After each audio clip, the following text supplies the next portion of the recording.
So you walked in, room 1031. First thing you walk into your left is a full restroom.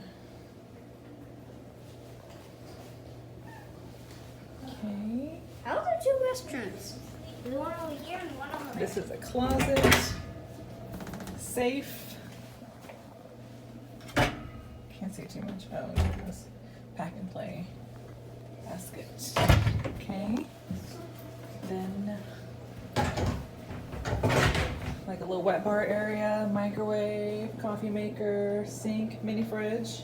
And right across from that is another restroom. No toilet, just a shower.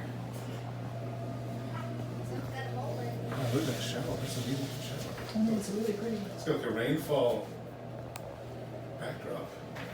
Step. I mean, a seat. Okay. Towels. It comes with the potatoes. Here comes the pull down. Lucas couldn't wait to pull it down. TV. Hi. Ice bucket. Maybe you can that counts. Yeah, okay, now let's get the view. Can you open the curtain, Lou? We get a view of the bungalows and the Grand Floridian. Can we come out?